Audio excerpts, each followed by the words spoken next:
მოგესალმებით ეთერშია დასუტევის საინფორმაციო გამოშვება დღის მთავარ სიახლეებს მარია მელიავა გაგაცნობთ.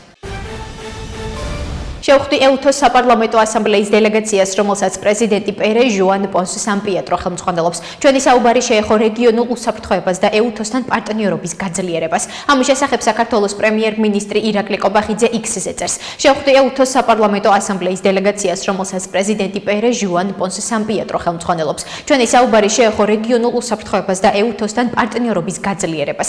საქართველოს კვლავ რჩება ურთიერთპატივისცემაზე დაფუძნებული კონსტრუქციული თანამშრომლობის ერთგული, აღნიშნავს პრემიერი. ცნობისთვის, ეუთოს საპარლამენტო ასამბლეის დელეგაცია საქართველოს 8 მარტს ეწვია და ვიზიტი 10 მარტს დაასრულა. კარგია, რომ საერთაშორისო ორგანიზაციის წარმომადგენლებმა აღიარეს და ხაზი გაუსვეს იმ სიმართლეს, რომლის აღიარება არ უნდათ არც კოლექტიურ ნაცმოძრაობაში გაერთიანებულ არც ერთ ადამიანს, არც მათთან მიტვასნილ ნებისმიერ პირს და არც მათ პატრონებს. ამის შესახებ პარლამენტის იურიდიულ საკითხთა კომიტეტის თავმჯდომარე არჩილ გორდულაძემ ჟურნალისტებთან ეუთოს საპარლამენტო ასამბლეის დელეგაციის განცხადების შეფასებისას განაცხადა. მისი თქმით, კანონებთან და დაპატიმრებულებთან დაკავშირებული განცხადებები კოლექტიური ნაცმოძრაობისკენ მიმართული განცხადებებია და არა ქართული ოცნებისკენ. ჩვენს ქვეყანაში არსებობს სამართლიანი სასამართლო, არსებობს სტრასბურგის სასამართლო და ყველა შეუძლია, რომ საკუთარი უფლებები დაიცვას სამართლებრივ ჭრილში. ამავდროულად ჩვენ ვხედავთ პოლიტიკურად ანგაჟირებულ განცხადებებს, რომელიც არაერთი ყოფილა წარსულშიც. ახლაც არის, მაგრამ ყველა ასეთი განცხადება ყოველთვის დამარცხებულა სტრასბურგის სასამართლოში, განაცხადა გორდულაძემ. რა თქმა უნდა, დიალოგი ძალიან მნიშვნელოვანი ინსტრუმენტი და მოცემულობაა, რომელიც ჩვენს ქვეყანაში უნდა დადგეს, მაგრამ ამ დიალოგს ანგრევს ორი ძალა: ქართული ოცნება და ნაციონალური მოძრაობა. ამის შესახებ პარტია გახარია საქართველოსთვის დეპუტატმა ტატა ხვედელიანმა ჟურნალისტებთან ეუთოს საპარლამენტო ასამბლეის დელეგაციის განცხადების შეფასებისას განაცხადა. მისი თქმით, დიალოგის შესაძლებლობის სივრცეს ნაციონალური მოძრაობა და ქართული ოცნება აქრობს თავისი რადიკალური გადაწყვეტილებებით, სცენარების დაანონსებით, რადიკალური ინიციატივებით და იმ რადიკალიზმის ხარისხის მომატებით, რომელიც ჩვენს ქვეყანაშია. პარლამენტის და არჩევნების ბოიკოტირება, რომ შეცდომა იყო, ეს ჩვენი პოლიტიკური ძალისგან თქვენ ბევრჯერ გაგიგიათ. განვაახლეთ საპარლამენტო მუშაობა და ვიყენებთ ნებისმიერ მშვიდობიან გზას იმისთვის, რომ შევამციროთ ოცნების ამორჩევლები, განაცხადა ტატა ხვედელიანმა. დამაზუსტებელ შეკითხვაზე რა ნაბიჯები უნდა გადაიდგას იმისთვის, რომ დიალოგი შედგეს, ხვედელიანმა უპასუხა, რომ ამისთვის პირველ რიგში უნდა შემცირდეს რადიკალიზმის ხარისხი და ის უდანაშაულო ადამიანები უნდა გათავისუფლდნენ, რომლებიც დღეს ქართულ ციხეებში იმის გამო არიან გამოკეტილები, რომ ოცნებას დისკომფორტს უქმნიდნენ. ხვედელიანის განცხადებითვე პარტია ახლა მუშაობს საკანონმდებლო ინიციატივაზე, რომელიც ამნისტიას შეეხება. ეუთოს საპარლამენტო ასამბლეის დელეგაცია აცხადებს, რომ საქართველოში პოლიტიკური დიალოგის არარსებობა სტაბილურობისა და ქვეყნის პრობლემების მოგვარებისთვის სერიოზულ დაბრკოლებას წარმოადგენს. ამის შესახებ ნათქვამია განცხადებაში, რომელიც ეუთოს საპარლამენტო ასამბლეის ვებგვერდზეა გამოქვეყნებული. ინფორმაციის თანახმად, ეუთოს საპარლამენტო ასამბლეის პრეზიდენტმა პერე ჟუან პონს სამპიეტრომ და მაღალი დონის დელეგაციამ დაასრულეს რამდენიმე დღიანი ვიზიტი საქართველოში, რომლის მიზანიც დიალოგის წახალისება, დემოკრატიული ინსტიტუტების გაძლიერება და პოლიტიკური სპექტრის ჩართულობის ხელშეწყობა იყო. მან ასევე აღნიშნა, რომ მოუწოდებს ყველა მხარეს კონსტრუქციული ჩართულობისკენ და დიალოგის აღდგენისკენ მიმართული პირდაპირ კომუნიკაციის დაწყებისკენ. ამაში განსაკუთრებული პასუხისმგებლობა მთავრობას ეკისრება, აღნიშნავს ასამბლეის პრეზიდენტი.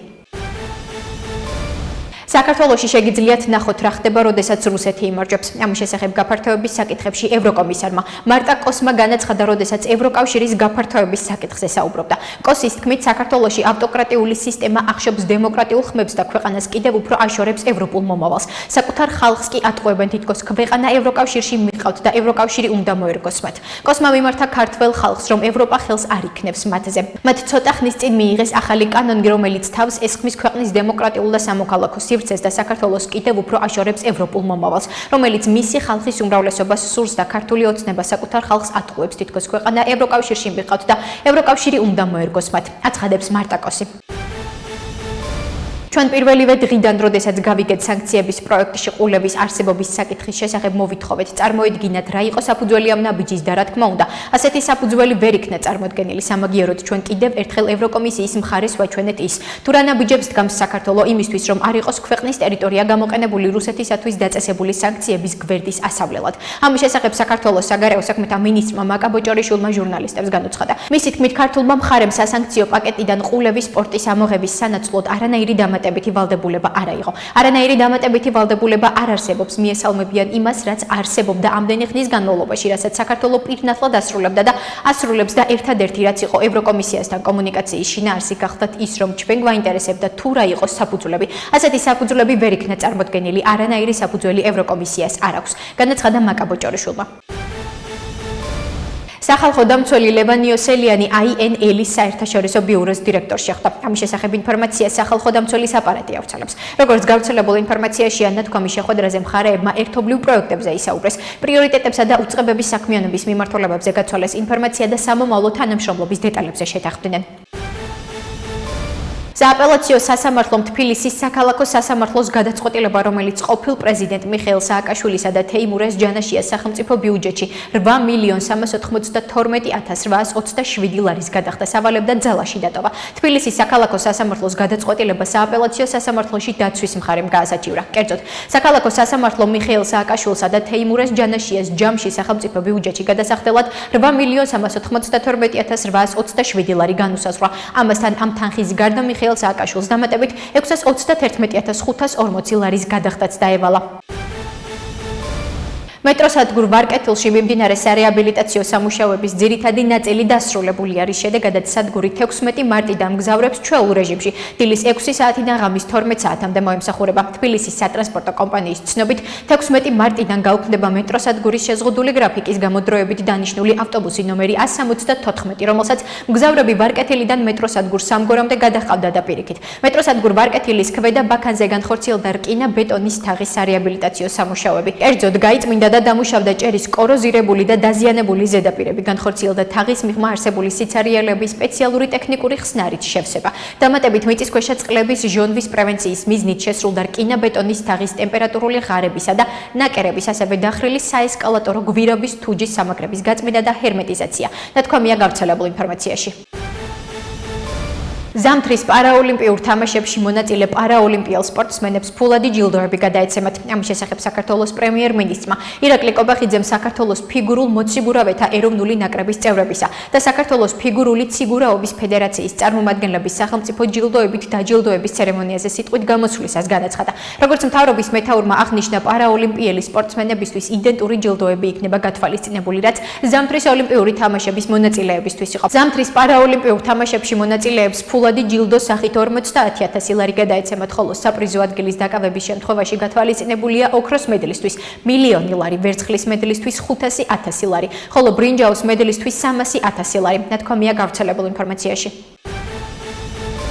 ახლა კი გაგაცნობთ უცხოეთის სიახლეებს. დუბაის საერთაშორისო აეროპორტის მახლობლად 2 დრონის ჩამოვარდნის შედეგად 4 ადამიანი დაშავდა. ინფორმაციას BBC დუბაის მთავრობის მედია ოფისზე დაყრდნობით ავრცელებს. გავრცელებული ინფორმაციით დაშავებულები არიან ინდოეთის, განის რესპუბლიკის და ბანგლადეშის მოქალაქეები. დუბაის მთავრობის მედია ოფისის ცნობით, საჰაერო მიმოსვლა ჩვეულ რეჟიმში მიმდინარეობს. რუსებმა ხარკოვს დაარტყეს, არის მსხვერპლი. ინფორმაციას უკრაინული მედია ავრცელებს. ქალაქ ხარკოვის მერ იგორ ტერეხოვის ცნობით, რუსულმა ძალებმა სამოქალაქო საწარმოს დაარტყეს, რის შედეგადაც 2 ადამიანი დაიღუპა და 7 დაშავდა. მისით მით სამედიცინო დახმარების სამსახურმა დაშავებულები საავადმყოფოში გადაიყვანა. დაშავებულებს აფეთქების შედეგად სხვადასხვა ხარისხის ტრავმა აქვთ მიღებული, განაცხადა ტერეხოვმა. ირანის ახალი უზენაესი ლიდერი მოჯტაბა ხამენეი ომის დროს მიღებული დაზიანებების მიუხედავად უსაფრთხოდ დაჯანმრთელდა. ამის შესახებ ირანის მთავრობის მრჩეველმა და პრეზიდენტის ვაჟმა იუსეფ პეზეშკიანმა განაცხადა, გავიგე რომ ბატონი მოჯტაბა ხამენეი დაშავდა. ვკითხე რამდენიმე მეგობარს, რომლებსაც კავშირები ჰქონდათ, მითხრეს რომ ის უსაფრთხოდ დაჯანმრთელდა, დაწერა იუსეფ პეზეშკიანმა სოციალურ ქსელში. მოჯტაბა ხამენეი საზოგადოებასთან ჯერჯერობით არ გამოჩენილა მას შემდეგ, რაც ის ირანის ახალ უზენაეს ლიდერად აირჩიეს. ნიუ-იორკ ტაიმსის ცნობით, ხამენეი ამერიკის შეერთებულ შტატებსა და ისრაელის ირანზე თავდასხმების პირველ დღეს დაშავდა. უნგრეთის პრემიერ-მინისტრ ვიქტორ ორბანის განცხადებით იმ ფონზე, როცა ქვეყნის სიახლოვეს ომი მძვინვარებს, ქვეყანაში დაგეგმილი არჩევნების ფსონები ნათელია. ქვეყანა ომში არ უნდა ჩაერთოს. ჩვენს კართან ომი მძვინვარებს, უნგრეთს ყავს მთავრობა, რომელიც არ გაგზავნის ჯარისკაცებს უკრაინაში, არ გაუგზავნის იარაღს უკრაინაში, არ დააფინანსებს კონფლიქტს. მომავალი არჩევნების ფსონები ნათელია. უნგრეთი ამ ომში არ უნდა ჩაერთოს, აცხადებს ორბანი. ავსტრალიამ აბუ-დაბისა და თელ-ავივში საელჩოები, ასევე დუბაიში საკონსულო დახურა. ამის შესახებ ქვეყნის საგარეო საქმეთა მინისტრმა პენი ვონგმა განაცხადა. მისი თქმით, სულ მცირე 9 ქალაქში, სადაც ავსტრალიის საელჩოები და საკონსულოებია განთავსებული, სარაკეტო და დრონებით თავდასხმები განხორციელდა. ირანის sapasukho თავდასხმები გრძელდება ისეთი მასშტაბით და სიღრმით, როგორიც აქამდე არ გვინახავს.